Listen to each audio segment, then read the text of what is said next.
Cory Sandhagen got one right, but it wasn't on purpose. What do we do there? Do we got to give it to him?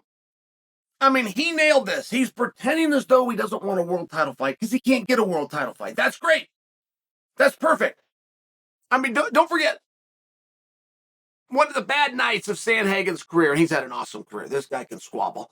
But it was against Aljo. Off the top of my head, it was 42 seconds. Could have been 41, 44, but you get my point. I mean, that's just off the top of my head. It was one takedown to the back. Everybody's dry.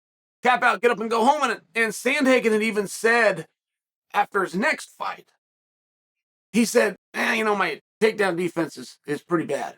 Remember, Sandhagen went out there and he hit that wheel kick on Frankie Edgar, but he talked about that. He openly admitted that his takedown defense needed work. Now, that was a period of time ago, and him acknowledging it is the first step to putting a patch in that hole of the vote. I just bring it to you because he's now on Merab. And Merab is, of course, saying yes. But if we do know the one problem for Sandhagen, historically speaking and according to himself, is the takedown. And now we've got a guy. Remember Merab, guys? Merab had 47 takedown attempts in that fight. I believe he got 11. But remember when they came out with that stat? You don't have to correct me if I'm wrong. You get the stat. I mean, it was so many takedowns that they took the time to do the stat. I've never heard of that before, where somebody actually broke that down. We have like a CompuBox. So it's a really hard match, is my point. But it's a really hard match for both guys. And Merab came out and he was speaking about it. Merab had something else going on. Merab was like, he was getting something going with Nurmagomedov. But now he's kind of turned off Nurmagomedov and he's come over to Sandhagen. I mean, I just got to say, Sandhagen did this right. There's no point in pretending this is it, this is the one, this qualifies, man. Aljo, I'll see you soon, and I'll be waiting for it. There's just no point in doing that.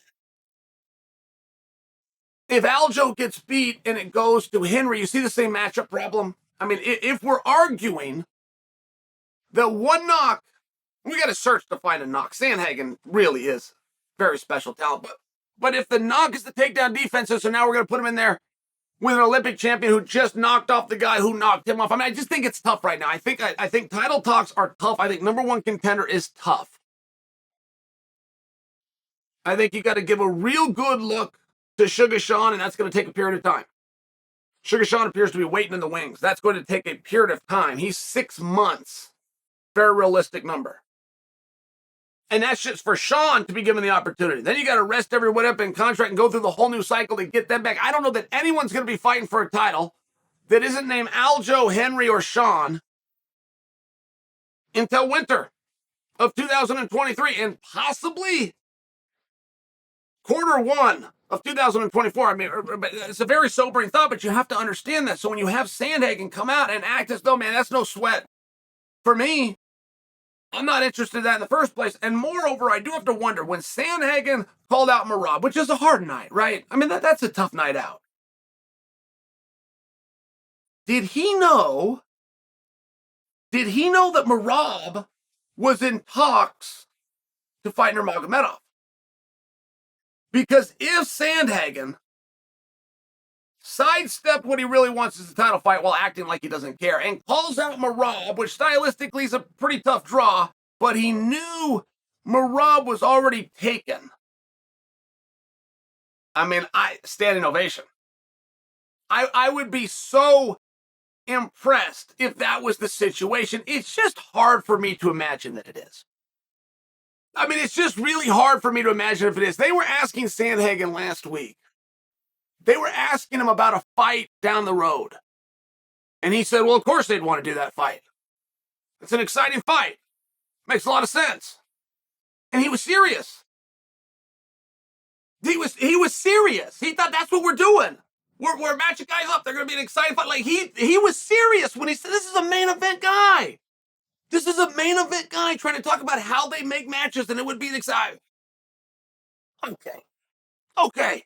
The good news is Sandhagen can squabble.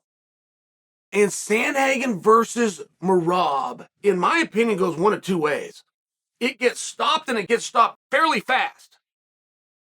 And Sandhagen looks like a superstar, or you have a long, drawn-out evening that goes to a decision. I don't have a huge problem with it either way. I think as you start to get to this point of the division, I like the idea of Merab going in there with Nurmagomedov myself.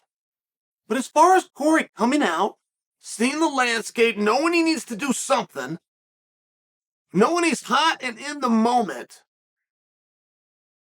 I mean, it is so wildly important in this sport to feint power. Nobody's got any. You've got to feint it. You must pretend that you have power, and you're going to get exposed for being powerless as soon as you do a call-out that you don't get. It's very important. Some guys think I'm going to go call a guy out, and I'll get attention. I'll look brave. I'll call out the champion. I'll call out the number one contender. I'll call out the guy nobody wants to fight. I'll look brave. And you really don't. You end up looking weak if you don't get it. It's important. Don't call anyone out. Stay quiet or have it prepared and have it be a fight that you can get. Lay your case out and you got to do it very short. You think you got 160 characters less on Twitter? You got about 18 seconds on average. If it's Joe Rogan, John Anik, or Daniel Cormier, or even Michael Bisping asking you a question, you got about 18 seconds to plead your case. I mean, I just got to say, I give Sandhagen a hard time, often. And even if on accident, he got this one right.